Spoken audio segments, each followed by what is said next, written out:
నమస్కారాలు తెలియజేస్తూ నిజంగా కూడా ఇవాళ కడుపు నిండినంత సంతోషంగా ఉంది. ఇంతమందికి ఎక్కడి నుంచో వచ్చి ఎవరు చేయలేని విధంగా హైదరాబాద్ తర్వాత అతిపెద్ద నగరం వరంగల్ అని ప్రతి ఒక్క నాయకులు చెప్పటమే తప్ప ఆచరణలో చాలా మటుకు ఇంప్లిమెంట్ చేయలేని పరిస్థితులు చూసినాం.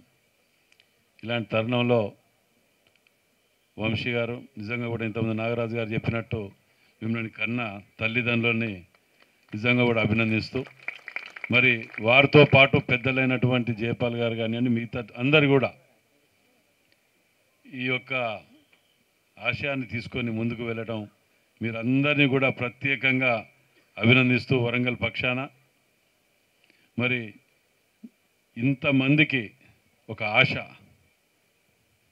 రాని వాళ్ళకు కూడా మీరు ఇంతమంది చెప్పినట్టు ఆల్టర్నేట్గా భవిష్యత్తులో మార్గం చూపించాలని ఇక్కడ వరంగల్లో ఎడ్యుకేషన్ హబ్ అని చెప్పి మనం అంటూ ఉంటాం. దాని తగ్గ విధంగా తీర్చిదిద్దడానికి మీరే కాకుండా మీరు ఏదైతే ఆశయాన్ని తీసుకొని ముందుకు వెళ్తున్నారో రేపు మీలో సమర్థులైన తర్వాత మీరు కూడా వీరి ఆశయాన్ని ముందుకు తీసుకువెళ్ళవలసిన బాధ్యత కూడా ఇలా లబ్ధి పొందిన వాళ్ళ మీద ఆధారపడి ఉంటుంది. మరి ఏదేదేమైనా హనుమకొండకు మేము వచ్చిన కొత్తల్ని ఇప్పుడు మేము ఎన్నికై సరిగ్గా 3rd అంటే 1 మంత్ కూడా కాలే. సో మాకు నిజంగా కూడా ఒక శుభ సూచకం. భవిష్యత్తు మాకు ఈ విధంగా కొట్టొచ్చినట్టు అవపడుతున్నది. ముందు ఉమ్మడి వరంగల్ జిల్లాకు మంచి రోజులు వస్తాయని ఒక నమ్మకం పూర్తిగా కలిగింది.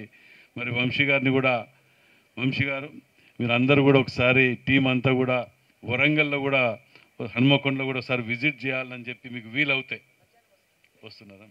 వచ్చేది ఉంటే ఒక 1 అవర్ మీతో స్పెండ్ చేస్తా. ఒక 2 ప్లేస్లలో కూడా వెళ్ళేది ఉన్నది. మీరు చూసినాక మీకు చాలా మంచి ఇది అనిపిస్తుంది. మీరు ఇంత దూరం వచ్చినందుకు ఆఫ్టర్ 2 o'clock తర్వాత మీకు ఎప్పుడు వీలైతే అప్పుడు హనుమకొండ కూడా ఒక 2 ప్లేసులు విజిట్ చేస్తానికి వీలైతే టైం ఉంటే మీకు ఉండండి. ఏదేదేమైనా చాలా సంతోషం. మీ అందరు కూడా వన్స్ అగైన్ కంగ్రాట్స్ చెప్తూ సెలవు తీసుకుంటాను.